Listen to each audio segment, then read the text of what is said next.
Assalamualaikum warahmatullahi wabarakatuh. Perkenalkan, nama saya Bini Saputra dengan NIM C1B02004 dari Prodi Manajemen R003 Angkatan 2020 Fakultas Ekonomi dan Bisnis.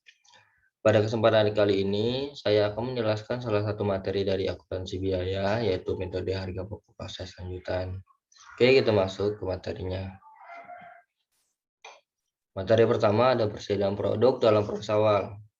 Produk dalam proses awal periode ini membawa harga pokok produksi persatuan yang berasal dari periode sebelumnya, yang kemungkinan akan berbeda dengan harga pokok produksi persatuan yang dikeluarkan oleh Departemen Produksi yang bersangkutan dalam periode sekarang.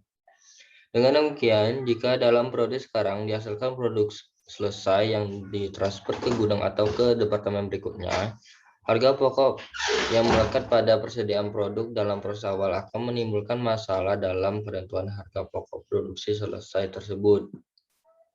Sehingga dalam proses akan dibahas dua metode penentuan harga pokok produk dalam metode harga pokok proses, yaitu ada metode harga pokok rata-rata terimbang dan metode FIFO atau masuk pertama keluar pertama. Materi kedua ada metode rata-rata terimbang. Pengertian dari metode ini, metode average adalah metode pencatatan persediaan rata-rata terimbang, di mana konsepnya perusahaan membagi biaya barang dan jumlah unit barang tersedia. Akibatnya, persediaan produk terakhir dan beban pokok penjualan harus dikalkulasikan dalam bentuk rata-rata.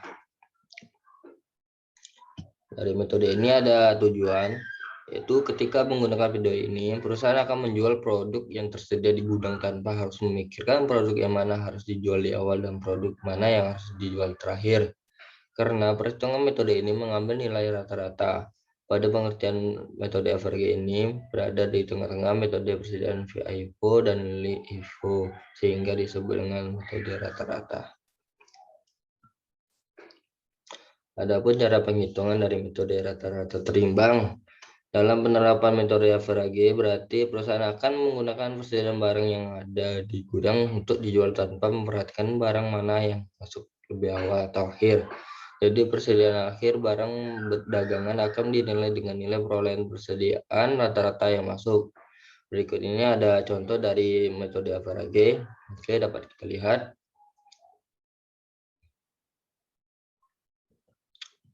Oke, metode yang ketiga yaitu metode phase in, phase out atau disebut juga FIFO. Metode FIFO adalah istilah dari phase in, phase out, yaitu artinya penghitung persediaan masuk pertama keluar pertama. Sehingga metode ini juga masuk pertama kali ke dalam gudang dan akan dijual pertama saat penjualan produk. Metode FIFO juga disimpulkan sebagai metode penghitungan dan pencatatan persediaan yang simpel. Adapun tujuan dari metode FIFO itu menggunakan metode ini bisa disesuaikan dengan kenaikan harga yang sesuai dengan harga terbaru. Kemudian metode FIFO ini dapat menghasilkan lebih besar nilai persediaan barang dibandingkan dengan HPBP atau harga pokok penjualan. Seperti pengertian di atas, saat ketika menggunakan metode FIFO, pemirsa dapat dinyatakan produk yang lama atau yang pertama kali masuk akan dijual saat pertama kali. Sehingga keputusan yang tepat dalam menggunakan metode ini itu seperti perusahaan yang akan berbisnis produk kadaluarsa. Adapun cara penghitungan dari metode FIFO, dalam penerapan metode FIFO berarti perusahaan akan menggunakan persediaan barang yang lama atau pertama masuk untuk dijual terlebih dahulu. Jadi biasanya persediaan akan dinilai dengan nilai perolehan persediaan yang terakhir masuk.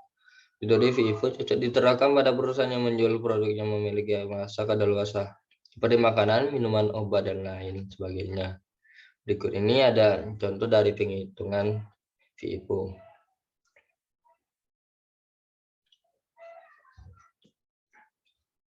Oke, mungkin sampai sini saja penjelasan dari metode FIFO, metode harga pokok lanjutan. Kurang lebih ya saya mohon maaf. Saya akhiri, wabillahi taufiq wal hidayah. Wassalamualaikum warahmatullahi wabarakatuh.